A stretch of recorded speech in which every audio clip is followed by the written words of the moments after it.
Hello സുഹൃത്തുക്കളെ, നമ്മൾ ഇന്ന് ഉണ്ടാക്കാൻ ഒരു കിടിലൻ മുന്തിരി ജ്യൂസാണ്. അതിനാവശ്യമായ ഒരു 1/4 കിലോ മുന്തിരി എടുത്തിട്ടുണ്ട്. കുറച്ച് തേൻ വേണം, കുറച്ച് പഞ്ചസാര. ഇത്രയും ഐറ്റമാണ് നമുക്ക് ഇന്നൊക്കെ മുന്തിരി ജ്യൂസ്. നമ്മളിത് വേവിച്ചിട്ടാണ് ഉണ്ടാക്കുന്നത്. അപ്പോൾ ഒരു പച്ചക്കുത്തോ ഒന്നും വരില്ല. നല്ല കുട്ടികൾക്കും വലിയവർക്കും ഒരുപാട് ഇഷ്ടപ്പെടുന്ന ഒരു ഐറ്റമാണ് നമ്മൾ ഇന്നത്തെ ജ്യൂസ്. ഇതൊരു പ്രത്യേക ജ്യൂസാണ്, അതുകൊണ്ട് എല്ലാവരും വീട്ടിൽ ഉണ്ടാക്കി നോക്കണമെന്നാണ് എനിക്ക് പറയാനുള്ളത്. ഇതിനാവശ്യം നമ്മൾ 1/4 കിലോ മുന്തിരി എടുത്തിട്ടുണ്ട്. അപ്പോൾ നന്നായി അത് കഴുകണമെങ്കിൽ നമ്മൾ കുറച്ച് വെള്ളത്തിൽ കുറച്ച് മഞ്ഞൾപ്പൊടിയും ഉപ്പും ഇട്ട് 10 മിനിറ്റ് വെക്കുക. എന്നിട്ട് നന്നായിട്ട് ആ സ്പൂൺ കൊണ്ട് ഇളക്കി ഒരു 10 മിനിറ്റ് വെക്കുക. അത് കഴിഞ്ഞ ശേഷം നന്നായി കഴുകി എടുക്കുക. ഈ മുന്തിരി എടുക്കുമ്പോൾ നമ്മൾ എപ്പോഴും നന്നായി കഴുകിയിട്ട് വേണം ഉപയോഗിക്കാൻ, ജ്യൂസ് അടിക്കാൻ. ഇത്രയും ഐറ്റമാണ് നമുക്ക് ആവശ്യം. ഇനി നമുക്കൊരു പാത്രം വെച്ച ശേഷം അതിലൊരു 3 ഗ്ലാസ് വെള്ളം ഒഴിച്ചിട്ടുണ്ട്.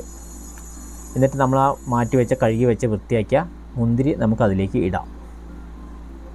ഇട്ട ശേഷം നന്നായി ഇത് തിളച്ച് മുന്തിരി പൊട്ടി തോലൊക്കെ മാറുന്ന വരെ നമുക്ക് ഇളക്കണം.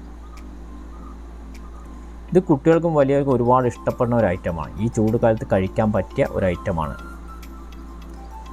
ഇപ്പോൾ നമ്മുടെ മുന്തിരിയൊക്കെ പൊട്ടി വന്നിട്ടുണ്ട്. ഇനി നമുക്കിത് ചൂടാറാൻ മാറ്റി വയ്ക്കാം. ഇപ്പോൾ എല്ലാം അതിൻ്റെ തോലുകളൊക്കെ പൊട്ടി മാറി മുന്തിരി മാത്രം വേറെ വിട്ട് വന്നിട്ടുണ്ട്. ഇനി നമുക്കിത് മാറ്റി വെച്ച് ഇത് തണുപ്പിക്കാൻ വയ്ക്കാം.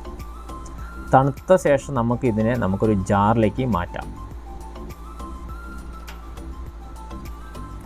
അങ്ങനെ കുറച്ച് പഞ്ചസാര ഇട്ടാൽ മതി. പഞ്ചസാര വേണമെങ്കിൽ മാത്രം ഇട്ടാൽ മതി.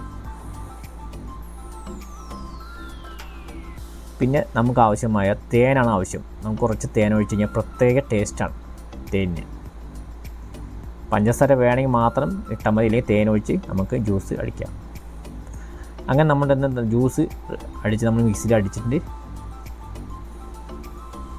ഈ ചൂട് കാലത്ത് കഴിക്കാൻ പറ്റിയ ഒരു ഐറ്റമാണ് നമ്മുടെ ഇന്നത്തെ ജ്യൂസ്. ഇത് നമ്മൾ വേവിച്ചിട്ടാണ് ഉണ്ടാക്കിയിരിക്കുന്നത്, അതുകൊണ്ട് പ്രത്യേക ടേസ്റ്റാണ്. അങ്ങനെ നമ്മുടെ സ്വാദിഷ്ടമായ ജ്യൂസ് റെഡി ആയിട്ടുണ്ട്. ഇതേപോലെ എല്ലാവരും വീട്ടിൽ ഉണ്ടാക്കി നോക്കണമെന്നാണ് എനിക്ക് പറയാനുള്ളത്. ഇത് കാണുന്ന എല്ലാവരും ഒരു ലൈക്ക് അടിക്കാൻ മറക്കരുതേ. എൻ്റെ യൂട്യൂബ് ചാനലായ വില്ലേജ് K9 വൈവ് എന്ന യൂട്യൂബ് ചാനലിലേക്ക് എല്ലാവർക്കും സ്വാഗതം. ഈ വീഡിയോസ് ഇഷ്ടപ്പെട്ടെന്ന് വിചാരിക്കുന്നു. അടുത്ത വീഡിയോസുമായി കാണാം.